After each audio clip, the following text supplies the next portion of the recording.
Trading the Zone, de Mark Douglas, Pensar como um Trader. Se me pedissem para condensar o trading na sua forma mais simples, diria que é um jogo de reconhecimento de padrões numéricos. Usamos a análise de mercado para identificar os padrões, definir o risco e determinar quando tomar mais-valias. O trade ou funciona ou não funciona. Em qualquer caso, continuamos para o trade seguinte. É tão simples quanto isto, mas certamente não é fácil. De fato, o trading é provavelmente o projeto mais difícil em que tentará ter sucesso. Não porque exija grandes conhecimentos, muito pelo contrário, mas porque quanto mais pensa que sabe, menos sucesso terá. Fazer trading é difícil porque temos de operar num estado em que não precisamos de saber. Muito embora a sua análise possa revelar-se, por vezes, perfeitamente correta. Para operar num estado em que não tem que saber, tem que gerir devidamente as suas expectativas. Para gerir devidamente as suas expectativas, tem de reordenar o seu ambiente mental para que acredite indubitavelmente nas 5 verdades fundamentais. Neste capítulo, vou dar-lhe um exercício de trading que irá integrar estas verdades sobre o mercado a um nível funcional no seu ambiente mental. Ao longo do processo, irei mostrar-lhe as 3 fases de desenvolvimento de um trader. A primeira fase é a fase mecânica. Nesta fase, um trader constrói a autoconfiança necessária para operar num ambiente sem limites, aprende a executar sem erros um sistema de trading, treina sua mente para pensar em probabilidades, as 5 verdades fundamentais, cria uma convicção forte e inabalável na sua consistência como trader. Quando tiver concluído esta primeira fase, pode depois avançar para a fase subjetiva do trading. Nesta fase, usa o que já aprendeu sobre a natureza do movimento do mercado para fazer o que pretende. Há muita liberdade nesta fase, pelo que terá de aprender a monitorizar a sua predisposição para cometer erros de trading, que são o resultado dos problemas de autoavaliação não resolvidos a que me referi no capítulo anterior. A terceira fase é a fase intuitiva. Fazer trading intuitivamente é a fase de desenvolvimento mais avançada. É o equivalente, no trading, a chegar à faixa preta nas artes marciais. A diferença é que não tentamos ser intuitivos, porque a intuição é espontânea. Não vem daquilo que sabemos a um nível racional. A parte racional da nossa mente é estruturalmente desconfiada da informação que recebe de uma fonte que não compreende. Ter a sensação que algo está prestes a acontecer é uma forma de saber muito diferente de saber racionalmente. Trabalhei com muitos traders que tinham frequentemente uma sensação intuitiva muito forte do que ia acontecer a seguir e viam-se confrontados com a parte racional de si mesmos que persistentemente lutava por agir de outra forma. É claro que se tivessem seguido a sua intuição, teriam experimentado um resultado muito satisfatório. Em vez disso, o resultado era normalmente muito insatisfatório, especialmente quando comparado com o que tinham percebido antes como possível. A única forma que conheço em que pode tentar ser intuitivo é trabalhando na criação de um estado mental que esteja o mais disponível possível para receber os seus impulsos intuitivos e agir com base neles. A fase mecânica. A fase mecânica do trading está especificamente concebida para construir o tipo de aptidões de trading, confiança, segurança e pensamento em probabilidades que irão compeli-lo a criar resultados sustentados. Defino resultados sustentados como uma curva de resultados em crescimento regular, mostrando perdas ligeiras, que são a consequência natural de oportunidades identificadas no mercado que não funcionaram. A não ser que descubra um padrão que vire as probabilidades de um trade ganhador a seu favor, alcançar uma curva de resultados crescente implica eliminar sistematicamente qualquer hipótese de cometer o tipo de erros que resultam do medo, da euforia ou da autoavaliação que descrevi neste livro. Eliminar os erros e melhorar o seu sentido de autoavaliação irá exigir a aquisição de aptidões que são todas de natureza psicológica. As aptidões são psicológicas porque cada uma, na sua forma mais pura, é simplesmente uma convicção.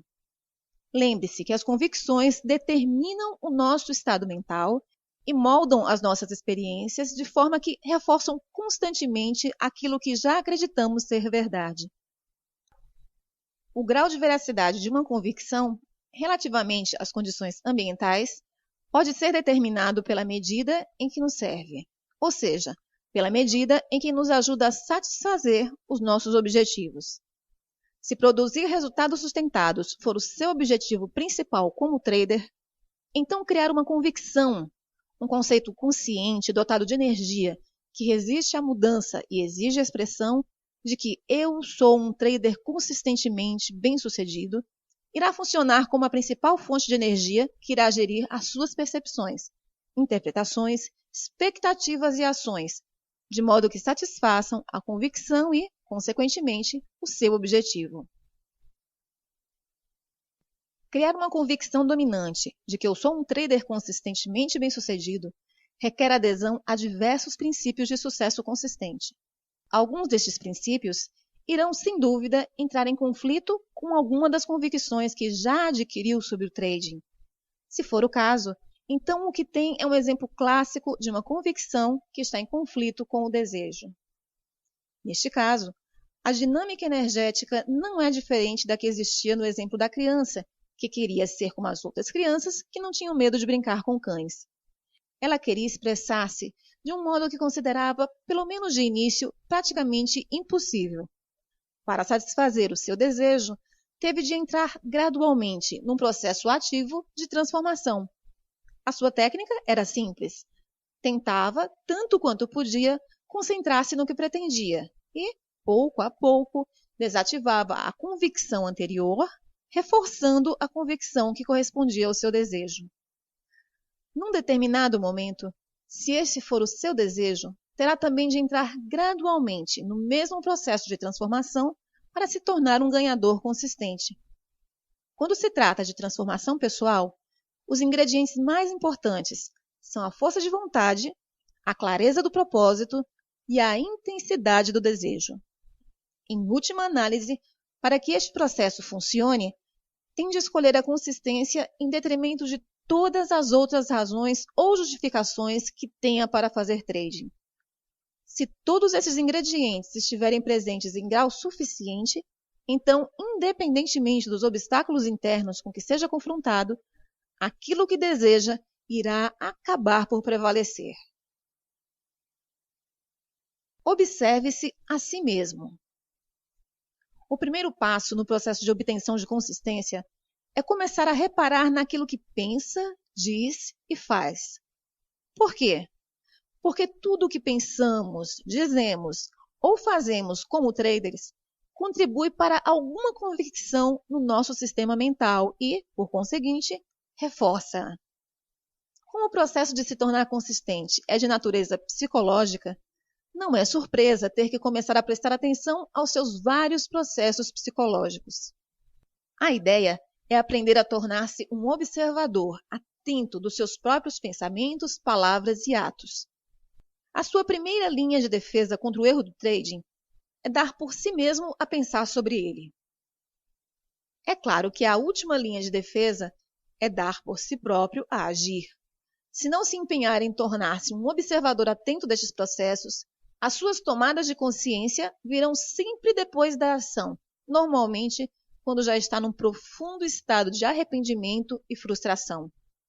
Observar-se a si mesmo de forma objetiva implica fazê-lo sem sentido de reprovação ou crítica. Isso pode não ser fácil para algumas pessoas, tendo em conta o tratamento crítico e reprovador que ao longo das suas vidas podem ter recebido de outras pessoas. O resultado é aprender a associar o erro à dor emocional. Ninguém gosta de estar no estado de dor emocional, por isso é normal evitarmos tanto quanto possível reconhecer ou encarar um erro. Não encarar os erros das nossas vidas diárias normalmente não tem as mesmas consequências desastrosas se o fizermos como traders. Se produzir resultados sustentados depende da eliminação do erro, então é uma meia-verdade dizer que terá uma grande dificuldade em atingir o seu objetivo se não conseguir reconhecer o erro. Obviamente, isso é algo que muitas poucas pessoas conseguem fazer. E explica por que razão há tão poucos ganhadores sustentados. De fato, a tendência para não reconhecer um erro é tão comum na espécie humana que nos poderia levar a pensar que é uma característica estrutural da natureza humana. Não acredito que assim seja. Nem acredito que nascemos com a capacidade de nos ridicularizarmos ou nos sentirmos inferiores por cometermos uma falha, um erro de cálculo ou um lapso. Cometer erros é uma consequência natural de estar vivo e irá continuar assim até chegarmos a um ponto em que 1. Todas as nossas convicções estejam em absoluta harmonia com os nossos desejos e 2. Todas as nossas convicções estejam estruturadas de tal forma que estejam completamente em consonância com aquilo que funciona da perspectiva do ambiente.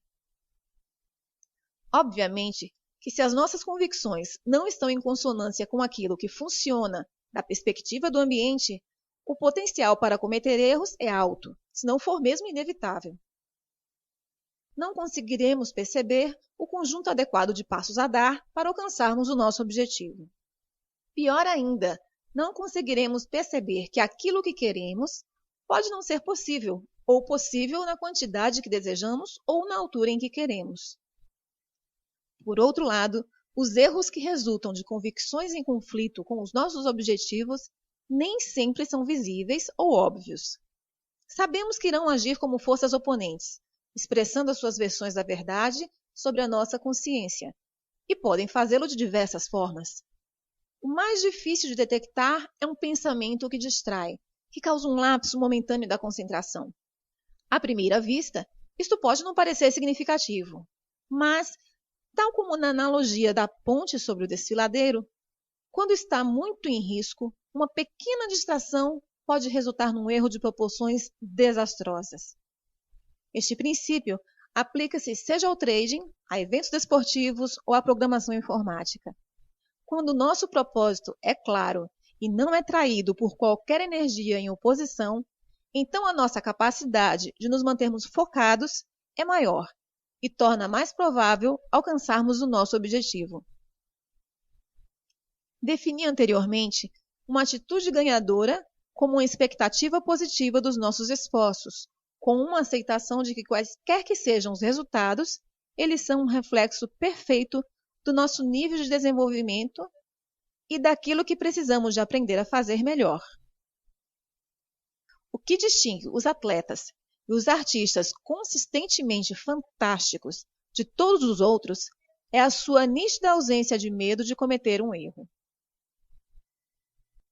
A razão por que não tem medo é que não têm razão para se sentirem inferiorizados quando cometem um erro, significando que não têm uma reserva de energia com carga negativa à espera de brotar e atacar o seu processo de pensamento consciente como um leão que espera o momento certo para atacar a sua presa.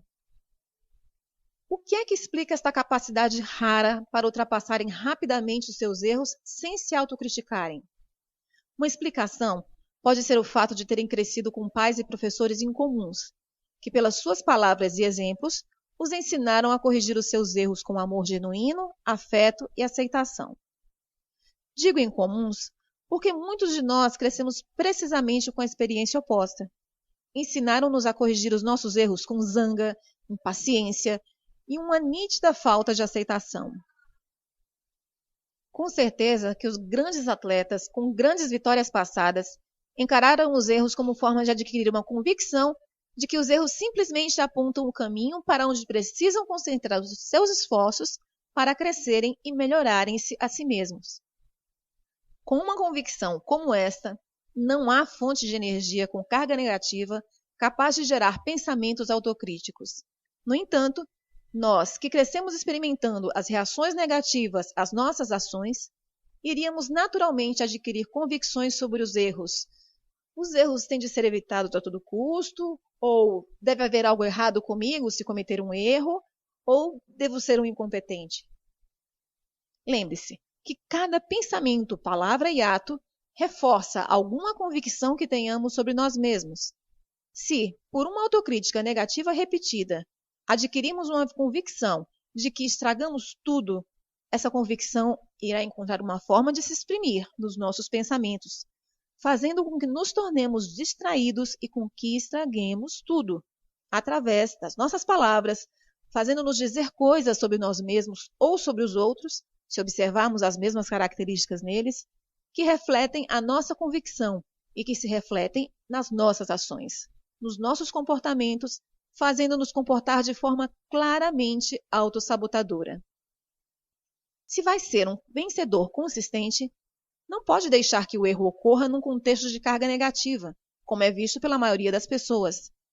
Tem que conseguir monitorizar-se a si mesmo de alguma forma, o que será difícil de fazer, se tiver tendência para experimentar dor emocional quando comete um erro. Se isto ocorrer, tem duas opções. Primeira, pode esforçar-se por adquirir um novo conjunto de convicções com carga positiva sobre o que significa cometer um erro, ao mesmo tempo que desativa quaisquer convicções com carga negativa que defendam algo diferente ou façam que se sintam inferiorizados por cometer um erro. E segundo, se não quiser considerar esta primeira opção, pode contrabalancear o potencial para cometer erros pela forma como estabelece o seu regime de trading. Isso significa que se vai fazer trading sem se monitorizar a si mesmo, mas ao mesmo tempo deseja resultados sustentados, então exercer trading recorrendo apenas à fase mecânica irá resolver o dilema.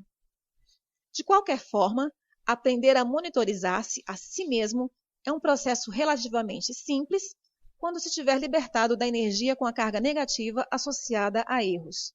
De fato, é fácil. Tudo o que tem de fazer é decidir por que se quer monitorizar, o que significa que primeiro precisa de ter um propósito claro em mente. Quando o seu propósito estiver claro para si, simplesmente comece a orientar a sua atenção para aquilo que pensa, diz ou faz. Se e quando reparar que não está concentrado no seu objetivo ou nos passos que o levam a alcançar o seu objetivo, escolha reorientar os seus pensamentos, palavras ou ações de modo que esteja em consonância com aquilo que está a tentar conseguir. Continue a reorientá-los sempre que necessário. Com quanto mais determinação se envolver nesse processo, especialmente se conseguir fazê-lo com algum grau de convicção, mais rapidamente irá criar uma estrutura mental livre para funcionar em consonância com os seus objetivos, sem qualquer resistência de convicções conflituosas. O papel da autodisciplina. Chamo ao processo que acabei de descrever autodisciplina. Defino autodisciplina como uma técnica mental para reorientar, o melhor que pudermos, o nosso foco para aquilo que desejamos, quando esse objetivo ou desejo está em conflito com algum outro fator, convicção, do nosso ambiente mental. A primeira coisa que deve reparar nessa definição é que a autodisciplina é uma técnica para criar uma nova estrutura mental. Não é um traço de personalidade. As pessoas não nascem com autodisciplina. De fato, quando pensamos no modo como a defino, nem sequer é possível nascer-se com autodisciplina. No entanto, como uma técnica a ser usada no processo de transformação pessoal, qualquer um pode optar por a treinar. Eis um exemplo que ilustra a dinâmica subjacente ao modo como essa técnica funciona. Em 1978, decidi que queria ser atleta. Não me lembro exatamente de qual era a minha motivação subjacente, exceto ter passado os 8 anos anteriores num estilo de vida muito inativo. Não praticava nenhum desporto ou hobby, a menos que ver televisão pudesse ser considerado um hobby. Anteriormente, tanto no liceu como pelo menos durante parte do período que frequentei a universidade, era muito ativo no desporto, especialmente no hóquei. No entanto, depois de sair da universidade, a minha vida desenrolou-se de uma forma muito diferente da que esperava. Não era concretamente o que desejava, e sentia-me impotente para reagir. Isto conduziu-me a um período de inatividade, que é uma forma simpática de dizer que estava fortemente deprimido. De novo, não tenho a certeza do que me incitou a querer subitamente a tornar-me atleta. Se calhar vi algum programa de TV que despertou meu interesse. Lembro-me, no entanto, que a motivação era muito forte. Assim saí, comprei um par de tênis, calcei-os e fui correr. A primeira coisa que descobri foi que não era capaz. Não tinha resistência para correr mais de 60 metros. Foi surpreendente. Descobri que estava de tal modo fora de forma que nem sequer conseguia correr mais de 60 metros. Perceber isso foi tão desanimador que não tentei correr novamente durante 2 ou 3 semanas. Na vez seguinte, ainda não conseguia correr mais de 60 metros. Tentei novamente no dia seguinte, logicamente com o mesmo resultado. Fiquei tão desanimado com a minha condição física que não corri de novo durante mais 4 meses. Estamos na primavera de 1979. Estou mais uma vez determinado a fazer desporto, mas, ao mesmo tempo, muito frustrado com a minha falta de progressos.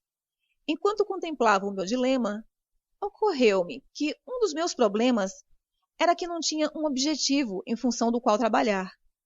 Era ótimo dizer que queria ser corredor, mas o que significava isso? Na realidade, não sei. Era demasiado vago e abstrato. Tinha de ter algo mais tangível em função de que trabalhar. Assim, decidi que queria conseguir correr 8 quilômetros até o final do verão. 8 quilômetros pareciam na altura inconquistáveis, mas pensar que seria capaz de o fazer gerou em mim uma grande dose de entusiasmo.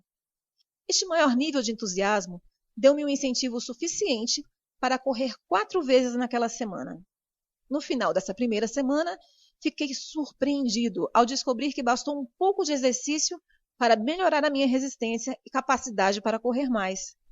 Isso aumentou meu entusiasmo, pelo que saí e fui comprar um cronômetro e um caderno para usar como diário de corrida. Defini um percurso de 3 quilômetros e assinalei cada 250 metros. No diário, registrava a data, a distância, tempo e como me sentia fisicamente cada vez que corria. Ora, eu pensava que estava no caminho certo para os 8 quilômetros, quando literalmente esbarrei na minha próxima série de problemas. Os maiores eram os pensamentos conflituosos, que me distraíam e me invadiam a consciência sempre que decidia sair e correr. Fiquei estupefato com o número e intensidade das razões que encontrava para não o fazer. Está calor, o frio, parece que vai chover, ainda estou cansado desde a última vez que corri, mesmo tendo sido há 3 dias. Não conheço ninguém que faz isto. Ou, o mais comum, vou depois deste programa terminar. E é claro que nunca ia. Não conhecia outro modo para lidar com essa energia mental conflituosa a não ser reorientar a minha atenção consciente para aquilo que tentava conseguir. Eu queria mesmo chegar aos 8 quilômetros até o final do verão. Descobri que, por vezes, o meu desejo era mais forte do que o conflito. Em resultado, não conseguia calçar os meus tênis, sair mesmo de casa e correr. No entanto, foram mais as vezes em que os meus pensamentos contrários me deixaram parado.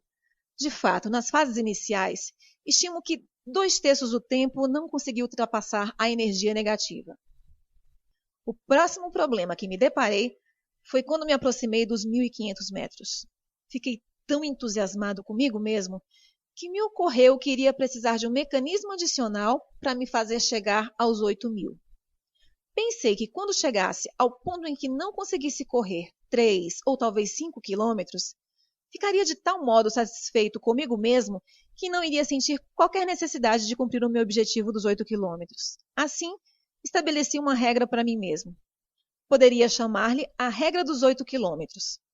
Se eu conseguisse calçar o meu tênis e sair, apesar de todos os pensamentos conflituosos a tentarem dissuadir-me de o fazer, comprometia-me a correr pelo menos mais um passo do que da última vez. Tudo bem se corresse mais do que um passo, mas nunca podia ser menos do que um passo, seja qual fosse a razão. Acontece que nunca quebrei essa regra e no final do verão atingi os 8 quilômetros. Mas depois aconteceu algo realmente interessante e completamente inesperado. Quando me aproximei de atingir o meu objetivo dos 8 quilômetros, pouco a pouco os pensamentos conflituosos começaram a dissipar-se e acabaram por desaparecer. Nessa altura, descobri que se eu queria correr, era completamente livre de o fazer sem qualquer resistência mental, conflito ou pensamentos conflituosos. Considerando a luta que tinha sido, fiquei no mínimo estupefato. O resultado, Continuei a correr regularmente durante os 16 anos seguintes. Para quem está interessado, não corro tanto agora, porque há 5 anos decidi voltar a jogar novamente hóquei. E o hóquei é um esporte extremamente exigente. Às vezes jogo 4 vezes por semana. Tendo em conta a minha idade, mais de 50, e o nível de esforço que o esporte exige, normalmente eu preciso de 1 dia ou 2 para recuperar, o que não me deixa muito tempo para correr. Ora, se pegar nessas experiências e as puser no contexto daquilo que compreendemos agora quanto à natureza das convicções, há algumas observações que temos de fazer. 1. Inicialmente, o meu desejo de correr não tinha qualquer base de suporte no meu sistema mental. Ou seja, não havia qualquer outra fonte de energia, qualquer conceito dotado de energia a precisar de se manifestar, em consonância com o meu desejo. 2. Tive de fazer algo para criar esse suporte. Para criar a convicção de que eu sou um corredor, tive que criar uma série de experiências em consonância com a nova convicção. Lembre-se de que tudo o que pensamos, dizemos ou fazemos contribui com energia para alguma convicção do nosso sistema mental. De cada vez que experimentava um pensamento conflituoso e conseguia concentrar-me novamente no meu objetivo, com convicção suficiente para calçar os meus tênis e sair, acrescentava energia à convicção de que eu sou um corredor. E, igualmente importante, retirei inadvertidamente energia de todas as convicções que defendessem outra coisa. Digo inadvertidamente porque há várias técnicas especificamente concebidas para identificar e desativar convicções conflituosas. Mas nessa altura da minha vida, eu não compreendia a dinâmica subjacente ao processo de transformação por que estava a passar. Assim, não me poderia ter socorrido dessas técnicas. 3. Agora posso expressar-me sem esforço, de uma perspectiva mental, como um corredor, porque eu sou um corredor. Esse conceito dotado de energia é agora uma parte em funcionamento da minha identidade. Quando comecei pela primeira vez, acontece que tinha algumas convicções conflituosas sobre correr. Em resultado, precisava que a técnica da autodisciplina se tornasse uma convicção. Agora não preciso de autodisciplina, porque ser um corredor é o que eu sou. Quando as nossas convicções estão completamente alinhadas com os nossos objetivos ou desejos, não há fonte de energia conflituosa. E se não há fonte de energia conflituosa, então não há fonte de pensamentos que cause distração, desculpas, racionalizações, justificações ou erros, consequentes ou subconscientes. 4. As convicções podem ser alteradas e, se for possível alterar uma convicção, então é possível alterar qualquer convicção, se compreendermos que na realidade não estamos a alterá-la, mas somente a transferir energia de um conceito para outro, permanecendo intacta a convicção que se pretende mudar. Por conseguinte, podem existir em simultâneo no nosso sistema mental 2 convicções completamente contraditórias. Mas se tivermos retirado a energia de uma convicção e dotado totalmente de energia a outra, não existe contradição do ponto de vista funcional. Só a convicção combinada com a energia terá a capacidade para funcionar como uma força sobre o seu estado mental, sobre a sua percepção e interpretação da informação e sobre o seu comportamento. Ora, o único propósito de fazer trading mecanicamente é transformar-se a si mesmo num trader de sucesso consistente. Se houver alguma coisa no seu ambiente mental que esteja em conflito com os princípios da criação de uma convicção de que eu sou um trader consistente bem-sucedido, então terá de empregar a técnica da autodisciplina para integrar estes princípios como uma parte dominante do funcionamento da sua identidade. Quando os princípios se tornarem quem você é, já não irá precisar de autodisciplina, porque o processo de ser consistente irá deixar de exigir esforço.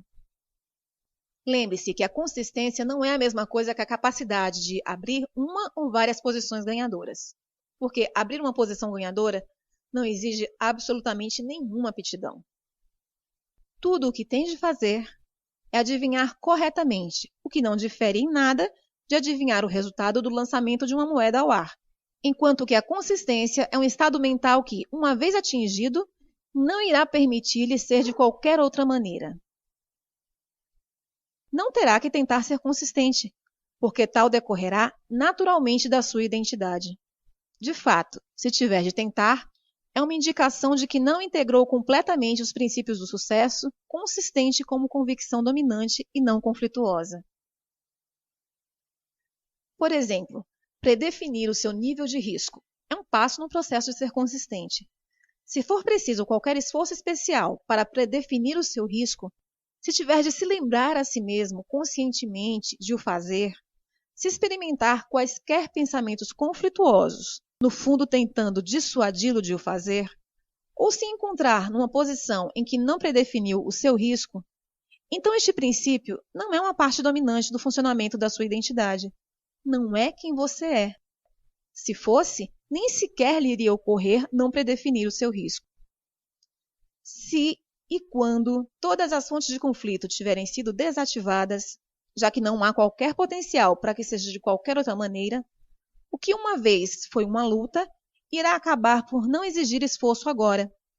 Nessa altura, pode parecer às outras pessoas que você não é muito disciplinado, porque pode fazer algo que não considerem difícil, se não impossível.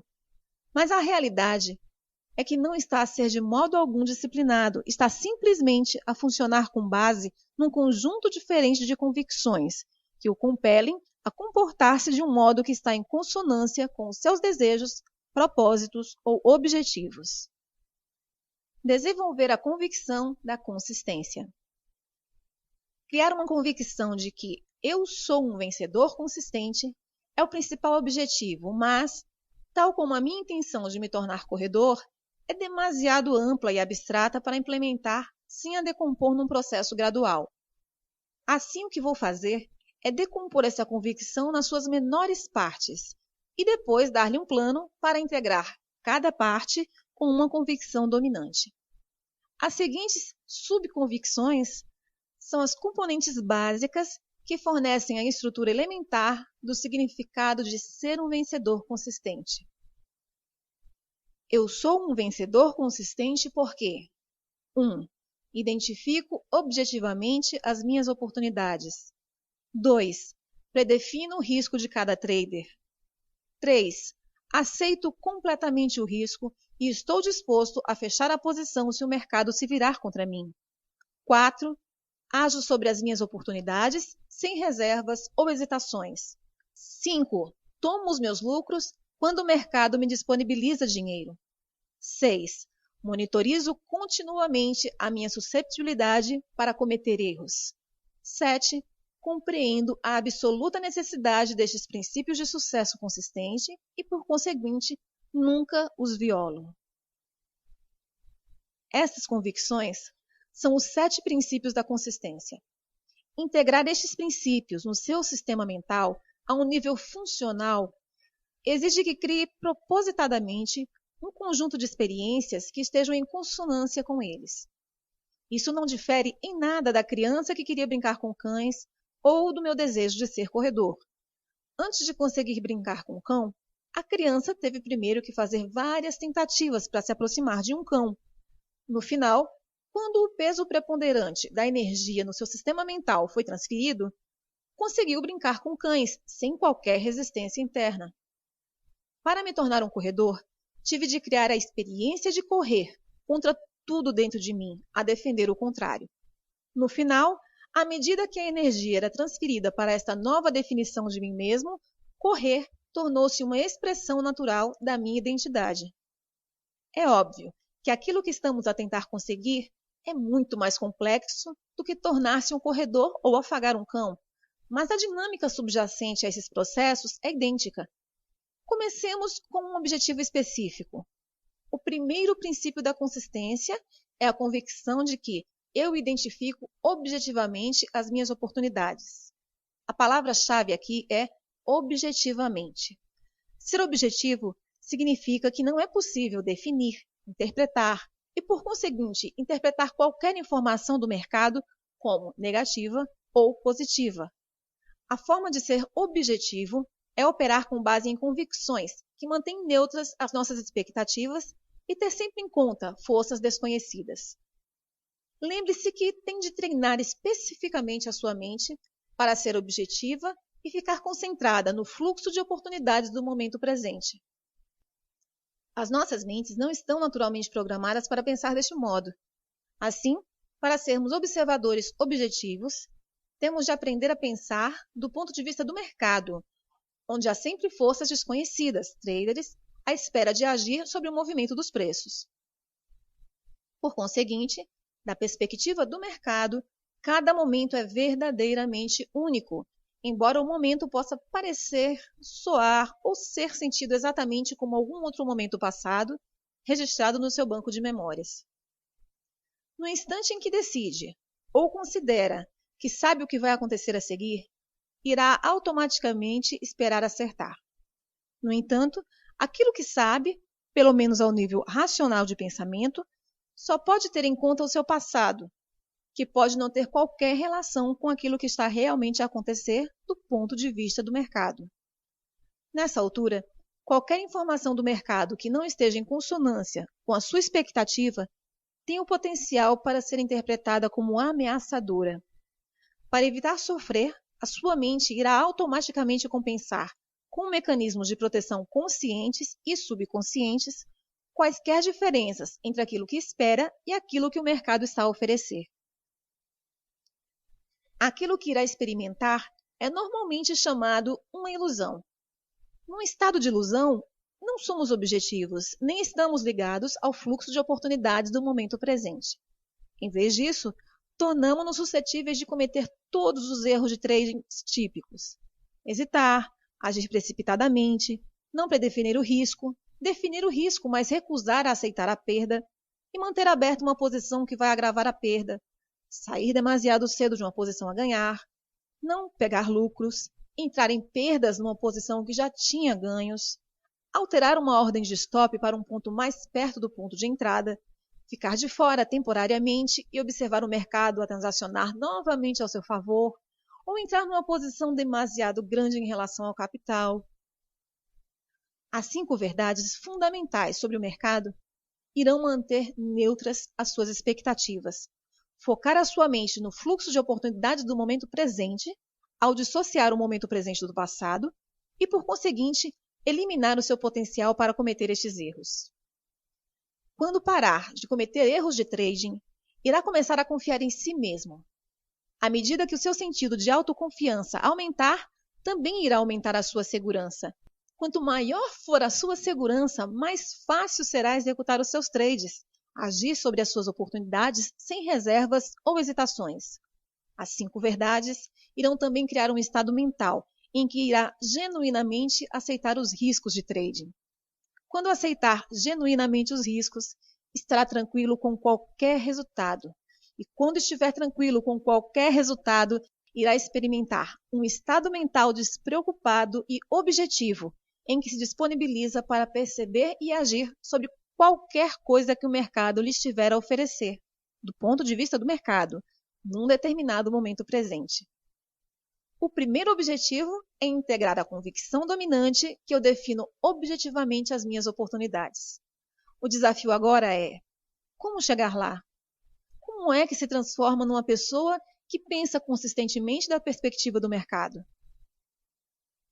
O processo de transformação começa com o seu desejo e a sua disposição para se focar de novo no objeto do seu desejo, a autodisciplina.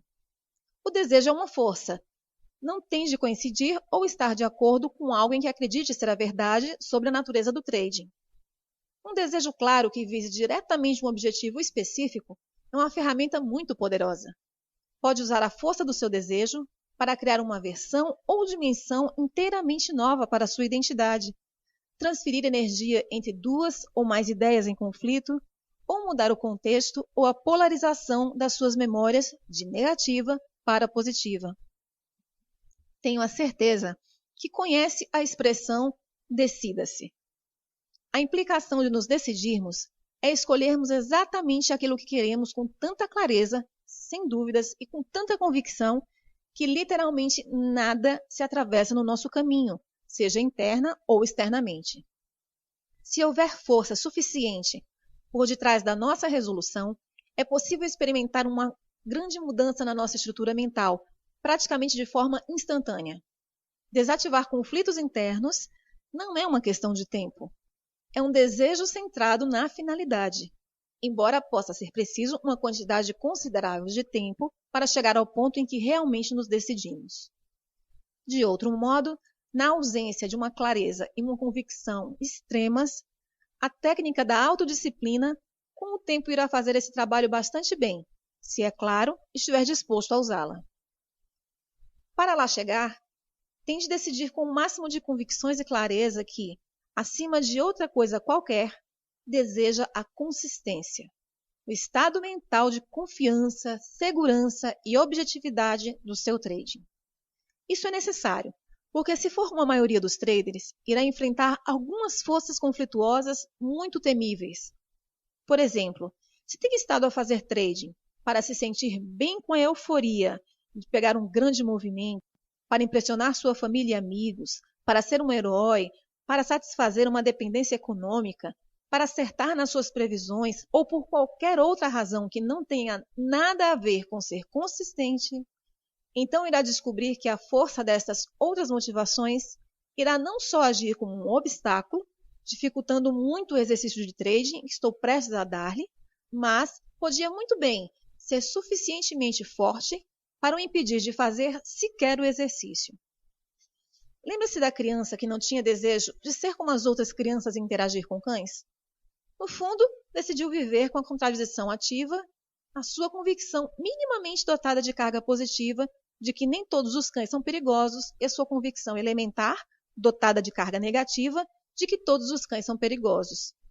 Teve a capacidade de ver cães brincalhões, mas ao mesmo tempo considerou impossível interagir com eles. A menos que deseje mudá-lo, o desequilíbrio de energia entre estas duas convicções irá permanecer exatamente como está durante toda a sua vida.